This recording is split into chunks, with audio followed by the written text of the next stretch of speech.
नमस्कार दोस्तों, मैं अविनाश दास रेशनल कबीर यूट्यूब चैनल में आप सबका हार्दिक स्वागत करता हूं। साथियों, चैनल को सब्सक्राइब करें, लाइक करें, बेल आइकन को प्रेस करें और अपने सभी साथियों तक पहुंचाएं।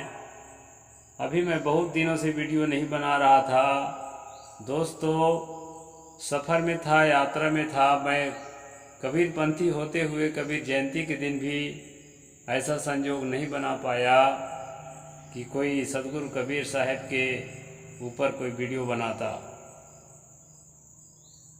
फेसबुक में आप सबको मनोकामना, शुभकामना जरूर भेजा था, लेकिन स्वतंत्र रूप से वीडियो उस दिन नहीं बना पाया। साथियों, सदगुरु ने कहा, राही ले पिपराही बही, करगी आवत काहू न कही। जब रास्ता चलने वाली हवा आगे की ओर बढ़ती चली जाती है तो पीपल के पत्ते उसके साथ चले जाते हैं और हल्की सी हवा चली तो पीपल के पत्ते उसमें हिलने लगते हैं। ये बहुत प्रसिद्ध है दोस्तों। लोग कहते हैं ना, ईश्वर की मर्जी के बिना तो पीपल का पत्ता भी नहीं हिलता। तो पीपल का पत्ता जो है कम से कम हवा चलने पर हिलने लगता है, जबकि दूसरे पेड़ के पत्ते नहीं हिलते। इसका साधारण सा वैज्ञानिक कारण है दोस्तों, उसका डंठल जो है पतला और लंबा होता है और पत्ते चौड़े होते हैं। इसके कारण उसमें एक क्रिया होती है। साथियों, ग्लोबल वार्मिंग बढ़ चुका है। आदमी थोड़ी भी धूप निकली तो गर्मी से परेशान हो जाता है और सोचता है कहीं किसी छांव की तलाश कर लूं और उस छांव के नीचे जाकर के थोड़ा सा सुकून मिले। किसी भी वृक्ष के छांव को पा करके वो बहुत खुश होता है, और उसमें यदि कोई पीपल का वृक्ष हो तो तब तो वो मगन हो जाता है।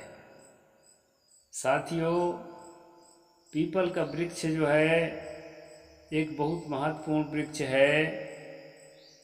इसका मैंने कई प्रकार प्रयोग भी औषधियों में भी प्रयोग किया है।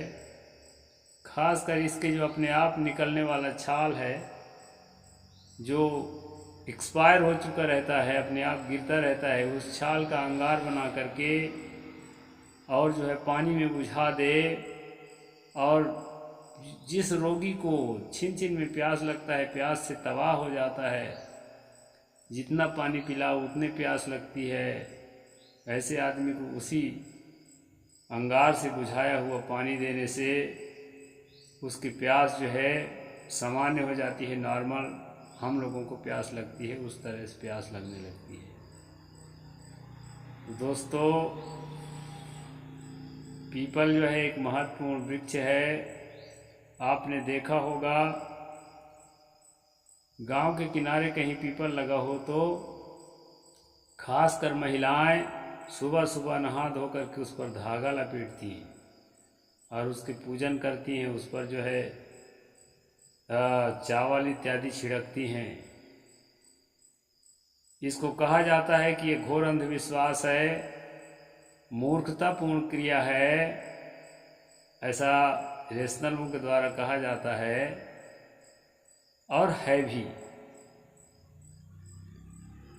साथियों, दूसरा आदमी कहता है कि इसी पूजा करना हमारा सनातन धर्म है, सदियों से, प्राचीन काल से हमारे पुरखे ऐसे करते आए हैं, हमारा वैदिक धर्म है।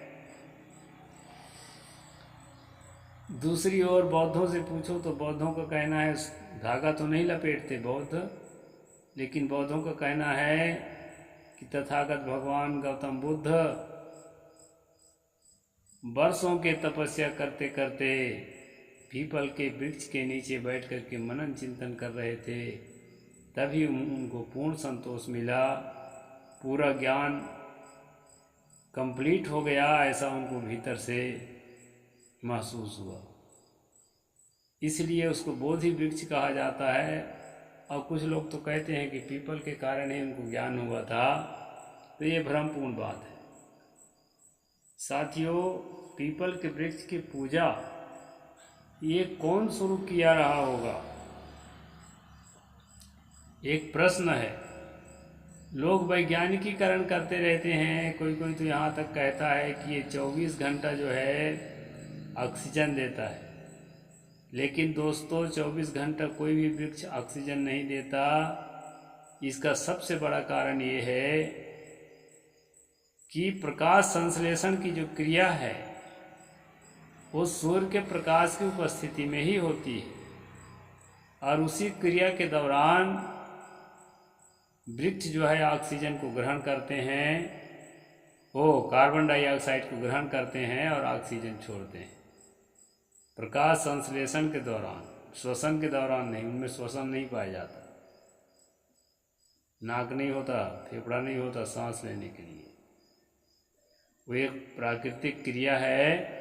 पारक सिद्धांत में तो वृक्षों को जीव नहीं माना जाता, क्योंकि जीव का जो परिभाषा है पारक सिद्धांत में कुछ अलग है। सुख दुख को जानने वाला हो,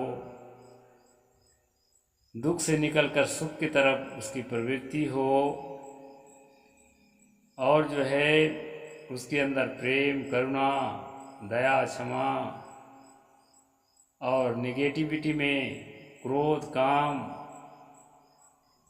लोभ, ईर्षा, ये सारी चीज़ों के केंद्र में जो होता है उसको जीव माना जाता है। अच्छी बुरी बातों के केंद्र में जो होता है, और साथ साथ उसमें स्वावस्था होती है अपने को बदलने की। इसलिए दोस्तों, पारक सिद्धांत के परिभाषा में जीव के अंतर्गत वृक्ष नहीं आते। मैं ये कह रहा था कि कुछ लोग जो है ये भ्रम फैलाते हैं कि रात को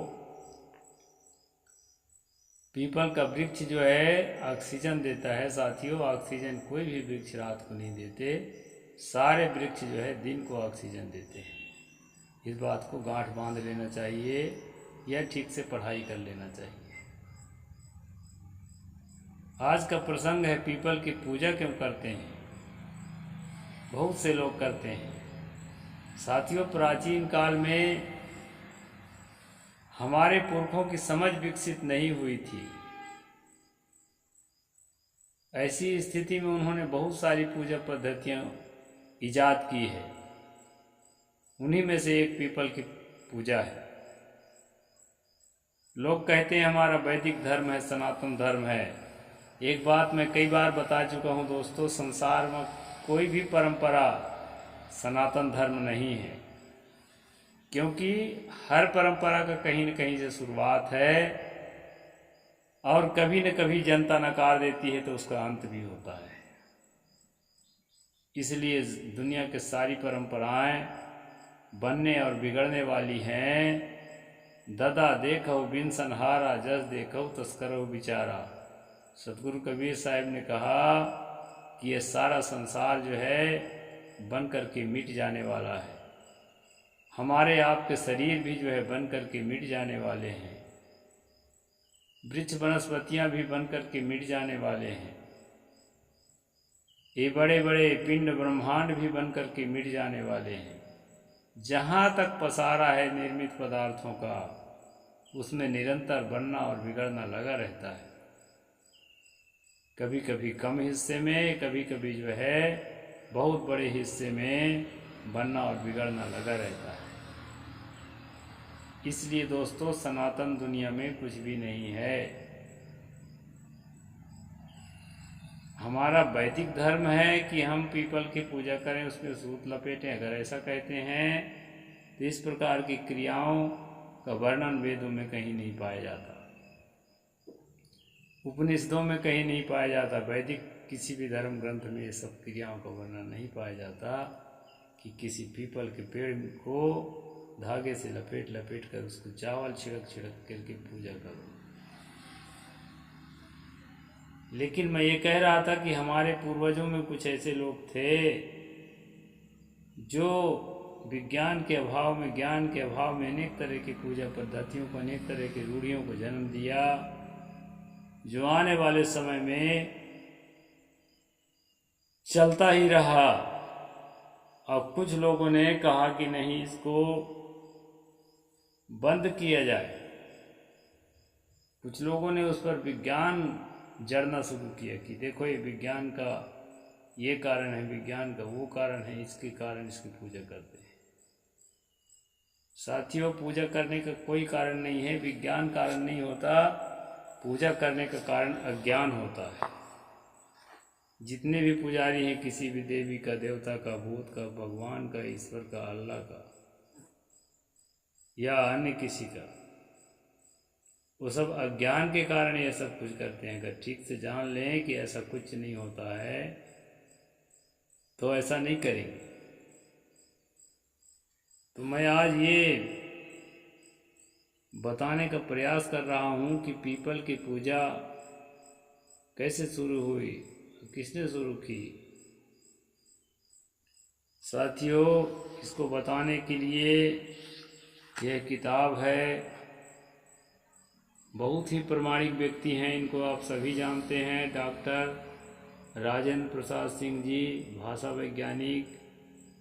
तो इस किताब में कुछ अंश मुझे मिला, उसी के आधार पर मैं प्रमाणिक करके बता रहा हूँ, और जहाँ पर मिला है उस जगह को भी दिखा देता हूँ, ताकि आपको जो पूरी तरह से भरोसा हो जाए कि यह बात इसी तरह से है। हिंदी में बहादुर शब्द इनका है। पीपल की पूजा तथा धनुष बाण का प्रयोग भी इनकी देन मानी जाती है। ये क्या है दोस्तों, कुछ भारत में सबसे पहले नेग्रिटो का पता चलता है। नेग्रिटो समुदाय का नाम है मनुष्यों का। इस प्रजाति के लोग कम ही बचे हैं, यानी समाप्त कर डाला गया। जानते हैं मार काट निरंतर चल रहा है।